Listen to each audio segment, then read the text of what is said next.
have our first candidate, Doug Gutro, is on. So Doug, I say we go to you and let's get this show on the road. So everyone, please welcome Doug Gutro. Thank you, Colin. Mike, Alicia, all members of the Democratic City Committee, it's great to be back with you again. Thank you for all your good work that you do annually around really hosting and advocating for different candidates and issues. Truly appreciated. So 4 years ago, when I ran for school committee, I had one son in middle school and one son just starting high school. And through open enrollment, both of them chose different schools.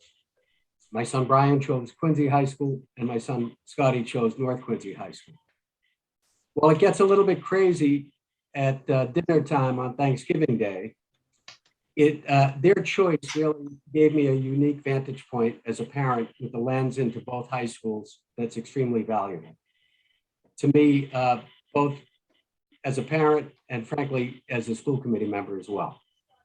So most of you on this group know me for the 14 years that I served on the Quincy City Council, where I was a proud supporter of public education, where we adopted school safety measures in all of our schools, where we did improvements to buildings, parks, playgrounds, boosted recreational programs, and I supported the construction of a new Quincy High School, Central Middle School, and Southwest Middle School.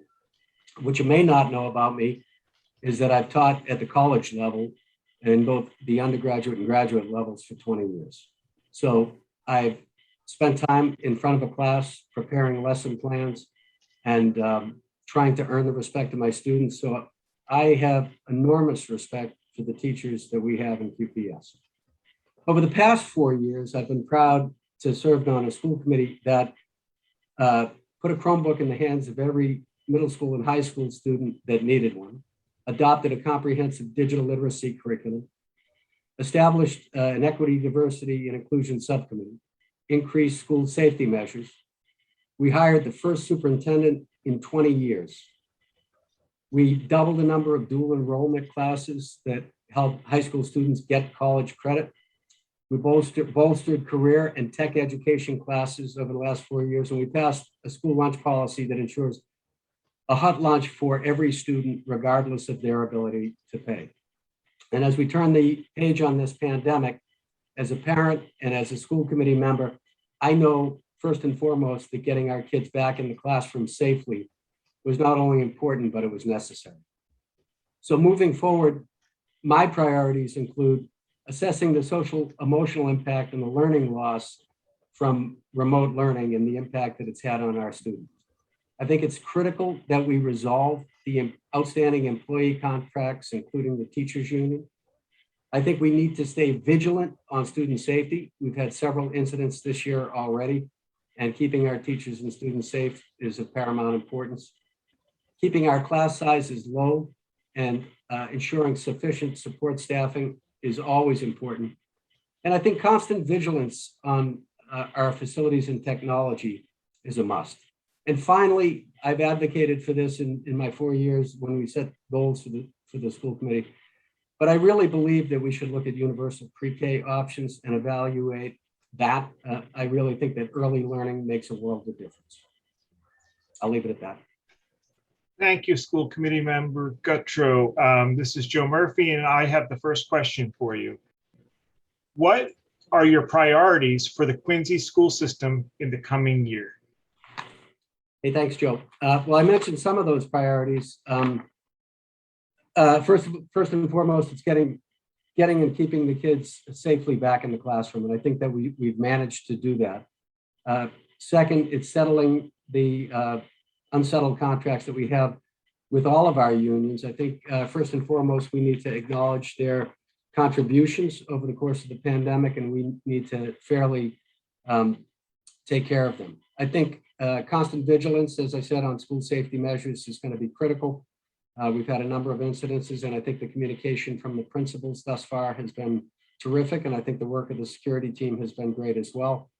I mentioned low class size. I think that we need to monitor low class size and class size because I'm hearing some stories that they're increasing in certain schools, and I want to check on that. You know, one of the things that you saw that I introduced before the school committee was a measure essentially to assess the residential housing development over the course of the last 5 years to discern its potential impacts on Quincy Public Schools and our budget. I think that's important for us to look at strategically as a group. I also, when I first came on the school committee, was a strong advocate for digital literacy. Why? Because I have two boys.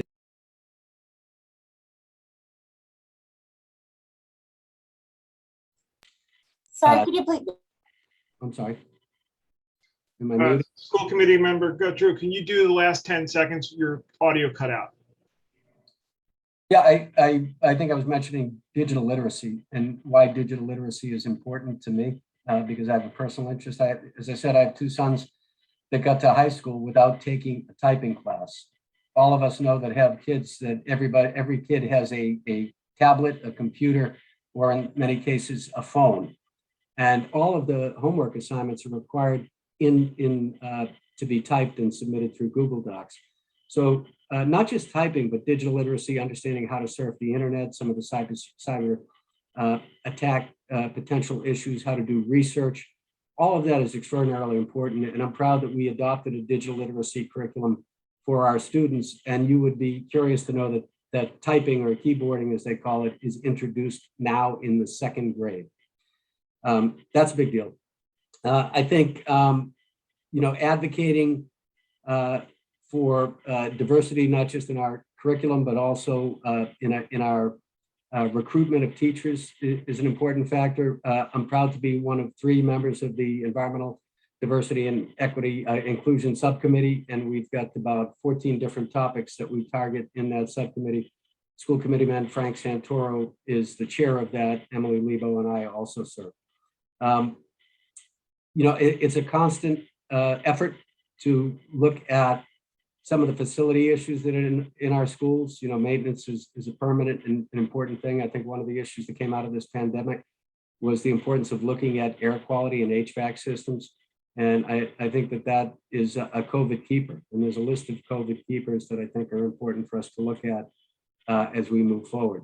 One of them, of course, is virtual meetings between parents and students, student-teacher meetings, which used to be all in person, and now we're looking virtually. So there are many, many issues that are super important to me, and I'd love the opportunity to serve for another 4 years.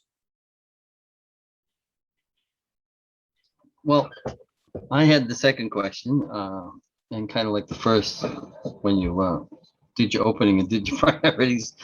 This one was asking basically the priority you were going to talk on. Why did you pick that one, and how did it come about that that's the one you want to concentrate on? So pick one of them and go into them. I guess. I don't think I heard you, Mike. The question was, why did I run in the first place? No, it was basically in your talk, you've actually wasted our 2 first questions. It was you were supposed to pick a priority and talk about it, right? And then the question was why you picked that topic, and how did you come about selecting it as your priority? Yeah, so it really, as I said, one of the driving issues early on for me was digital literacy and some of the issues there. And it's clearly a system-wide issue that we've dealt with in elementary and middle school and in high school. There's another issue that was near and dear to me, and that's the kind of the reporting requirements for teachers, giving students information. We have a system in Quincy Public Schools. It's called Aspen, and teachers episodically or selectively decide if they want to input grades in Aspen. Some teachers do so frequently with each assignment. Other students do so at the essentially just before the end of the term. And it's an issue that's important to me because I'd like to think that I have 2 solid students in my household, and one of them was a little bit surprised when he found out that he wasn't doing as well originally as he thought he was doing, and you only had a finite period of time to remedy that situation going forward. So, really the opportunity for students to have a chance to know their grades as they come through is another area that's important, and that's through that mechanism I call ASP.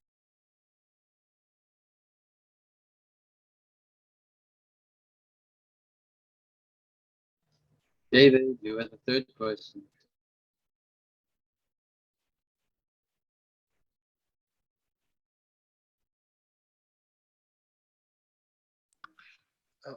Hey, Doug, it's Dave. Can you hear me? Dave Jacobs.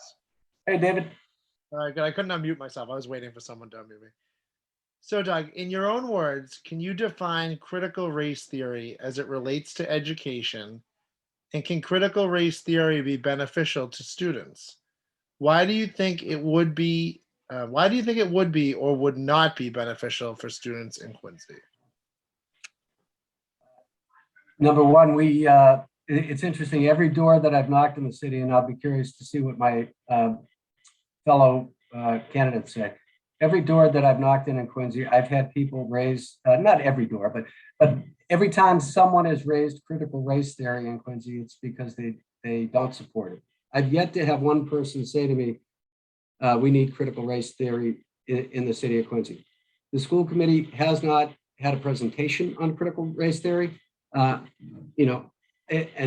I haven't done a deep dive on that, but what I do know is that we need a curriculum that reflects the student body. And I think collectively thus far, we've done a terrific job advancing some of those interests. I know that there are members on the school committee that have taken a leadership role in that, incorporating Native American heritage in some of the curriculum. We've done a deep look after George Floyd and the racial incidents over the last 18 months to say, how does our curriculum reflect who we are as a school system? So I don't know specifically what critical race theory is, but I do know that we are doing, I think, a solid job moving forward with parental input, with teacher input across the school system to make sure that what we teach on a curriculum basis is something that we can be proud of and that reflects the diversity of our student population.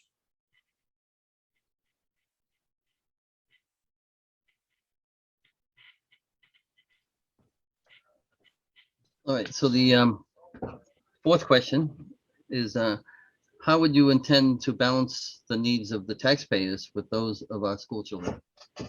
And Doug, before you begin to answer, I just want to let you know that you're on about 12 minutes. So you have 3 minutes left to answer this question and give your closing statement. Good. I mean, having served as a city councilor, I know that burden, the taxpayer burden, falls squarely on the city council. The mayor proposes the budget and the council can cut. We on the school committee often are grateful to the mayor when he further invests into the school system. So we have, our job is really allocation. It's not to cut, and seldom we offer that. But when we have an opportunity to invest in different programs or priorities that we've discussed over the course of the year, or that we'd like moving forward, we have an opportunity to talk to the superintendent and the leadership team.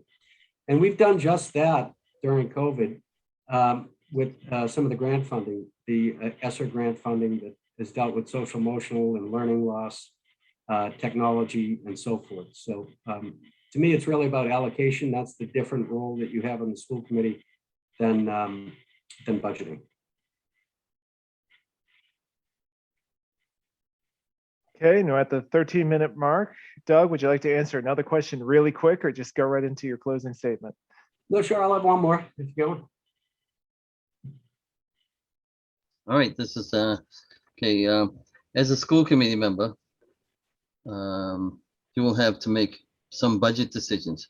How will you define your priorities on the next year's budget?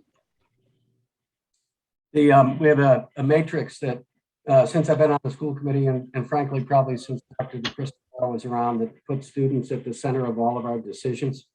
And first and foremost, money for classroom teachers and classroom activities is paramount. So it's usually, teachers, and then you move out to programming, non-academic support, and so forth.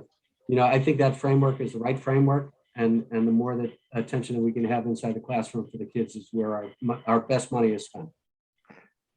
All right, excellent timing. You now have about a minute left. Your closing remarks, please. I'd like to thank you, Colin and Michael, and all the members of the Democratic City Committee for the opportunity for us on the school committee to have an opportunity to be before you. It was disappointing for me to see one of the lowest voter turnouts that we've seen in some time in the preliminary election. This is a great opportunity to get the word out, you know, especially now that we've seen Quincy's population passing 100,000. So I've been out on the campaign trail like I do every time I run for office, knocking doors and meeting people. And I just want to express my gratitude to those that I met at their doorstep over the course of the campaign. As I said in my introductory remarks, these are extraordinarily challenging times. And I think here in Quincy, our public school teachers, administrators, staff, and our school committee have met the moment. As we turn the page on the pandemic, I honestly believe that steady experience can help move us forward. And if you want an experienced leader and somebody that's willing to stand up on behalf of our kids and our parents, then I humbly ask for your vote. I've dedicated the past 20 years to work in our city's neighborhoods. I do have a stake in our school system, and I continue to have a passion for our city and our students. So on November 2nd, I am first on the ballot, listed with my middle name, Douglas Scott Gutro. So I humbly ask for your vote on November 2nd. Thank you again. Thank you, Doug Gutro.